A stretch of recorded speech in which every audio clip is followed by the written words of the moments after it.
রান্নাটা হয়ে গেছে। কেমন হয়েছে একটু কমেন্টে বলে যাবেন। দেখেন এই যে এক এক পিস করে মাছ কত সুন্দর হয়েছে। আমি আর ঝোল কমাবো না, একটু মাখা মাখা হয়ে গেছে। মাংসের মতো করে কষা কষা না করলে শিং মাছ খেতে ভালো লাগে না। আর অনেক সময় ধরে রান্না করছি, একটু নেড়ে চেড়ে সুন্দর করে একটু ভালো করে সিদ্ধ হতে হবে। অনেকে রান্না করে শক্ত থেকে যায়, কাঁচা কাঁচা থেকে যায়, ভালো লাগে না ওগুলো খেতে। তো আমার রান্না শেষ হয়ে গেল। কেমন হয়েছে একটু আপনারা দেখে বা বুঝে বলবেন, কমেন্টে একটু জানাবেন। আর আপনাদের কি কি রান্না দেখতে ইচ্ছে করে এটা একটু বলবেন, যে এর পরবর্তীতে আমি কি রান্না নিয়ে আসবো। সবাই অনেক অনেক ভালো থাকবেন, সুস্থ থাকবেন। সবাইকে ধন্যবাদ। রান্নাটা সুন্দর হয়েছে না বলেন?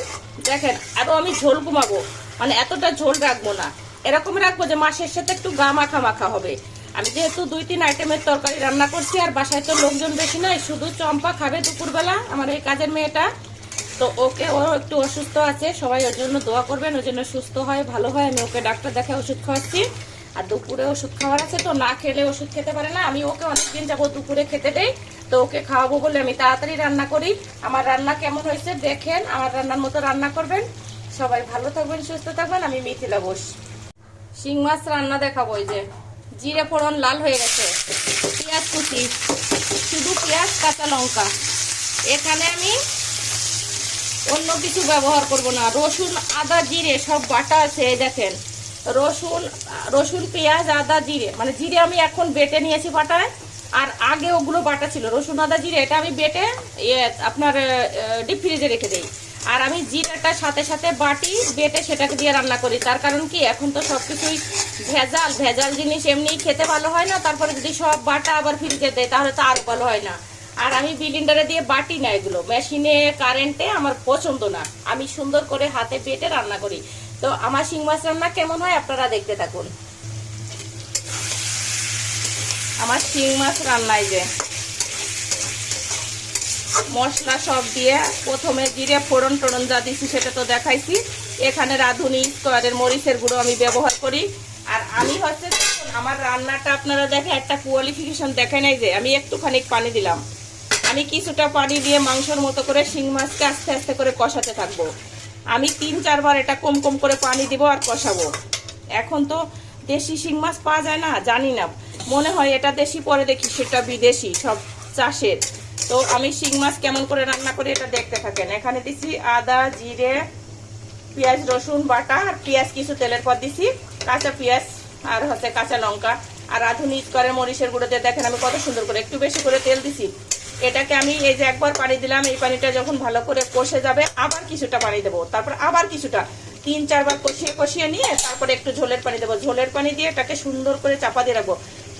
কিছু সময় রান্না করার পরে হচ্ছে আপনার তরকারিটা ঢেলে ফেলবো। তারপরে দেখবো লবণ হলুদ মরিচ ঠিক আছে কিনা, মানে কেমন হয়েছে, টেস্টটা কেমন হয়েছে। টেস্টটা দেখে যেটা যেটা কম আছে ওটা আবার আমি দিয়ে দেবো।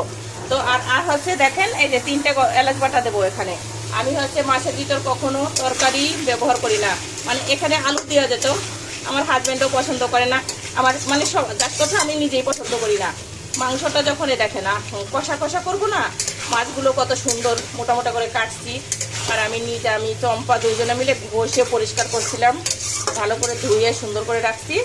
তো এখন আমি এটাকে ভালো করে রাখতে থাকি। আপনারা আমার মতো করে রান্না করবেন।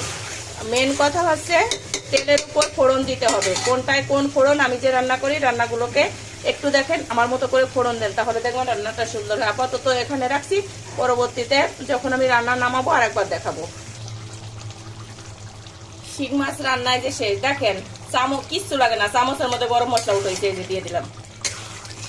বাটি ঘটি কিচ্ছু লাগে না। আপনি যত বাটি ঘটি ব্যবহার করবেন তত দেখবেন আপনার মাজা লাগবে, ভিমবার খরচ হবে, দরকার নাই। আর এগুলো কষ্ট, অল্প জিনিসে রান্নাটা কত সুন্দর হয় সেটা আপনাদের দেখাই আমি।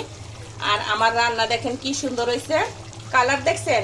আমি একটু মুখে দিয়ে দিয়েছি, আর একটু দিয়ে দেখেন, অনেক টেস্টি হয়েছে, অসাধারণ, এক্সিলেন্ট রান্না। আমার মতো করে রান্না করবেন। এটাকে রান্না করার সময় বারবার দেখেন এরকম করে নাড়তে হবে, নাড়তে নাড়তে নাড়তে যখন পানিটা ভালো করে শুকায় যাবে, বেশি মানে রান্না যখন নাড়বেন তখন মাছ ভাঙবে না। এই দেখেন আমার মাছ সব আসতো, এই যে দেখেছেন এটা সিদ্ধ হয়ে গেছে, খুব সুন্দর। ভাজছি প্রথমত, তারপরে কষিয়ে নিয়েছি, 3-4 বার জল দিয়ে দিয়ে অল্প অল্প করে কষাইছি। আর একটু তেল তেল ঝোল আছে, মিষ্টি ঝাল ঝাল, অনেক ঝাল ঝাল তরকারি রান্না করছি। একটু মিষ্টি মিষ্টি ঝাল ঝাল, আমার তরকারি এমনি মিষ্টি হয়ে যায় রান্না করার কোয়ালিফিকেশনটার জন্য, অনেক ভালো হয়েছে। তো আপনারা সবাই ভালো থাকবেন, সুস্থ থাকবেন, আমার পেজটাকে ফলো করবেন, আর আমার মতো শিং মাছ রান্না করবেন, আমার মতো পাট শাক। আমি এখন থেকে আপনাদের ভালো ভালো রান্না দেখাবো, একদিন একটা করে আইটেম দেখাবো। আর আমি প্রতিদিন কি কি রান্না করি এগুলো তো দেখাই। তো আজকে দেখালাম শিং মাছ রান্না, আপনার হচ্ছে পাট শাক দিয়ে মটর ডাল, ডাটা ভাজি, যেটা আমার হাজবেন্ড খেতে চাইছে তো তাকে খাবো। এবার আমার রান্না কমপ্লিট, আমি এটাকে ঢেলে ফেলবো। আপনারা সকলে ভালো থাকেন, আমার পেজটাকে ফলো করেন। আর আমার বগর বগর শুনতে যদি ভালো না লাগে তাহলে কমেন্টে বলেন, অল্প করে বলবো, মানে কথা এত বেশি বলা লাগবে না। আপনাদের সাথে তো আমি গল্প করি, কত গল্প, সুখ দুঃখের গল্প করি। তো আপনারা যদি বলেন সেগুলো বলতে হবে না, শুধু রান্না দেখান, তাহলে রান্না দেখাবো। আর না হলে যদি বলেন যে আপনার গল্প শুনতে ভালো লাগে, একটু কমেন্ট করে জানালে খুশি হব। কমেন্ট করবেন যে আমার কোনটা আপনাদের ভালো লাগে। অনেকে বলে আপনি ভীষণ অন্য রকমের, একটু সহজ সরল টাইপের সাধারণ জীবনযাপন করেন, আপনাকে আমাদের ভালো লাগে। তো সেটা যদি মনে হয় একটু কমেন্টে জানাবেন। সবাই ভালো থাকবেন, অনেক অনেক ধন্যবাদ। আমি মিথিলা ঘোষ।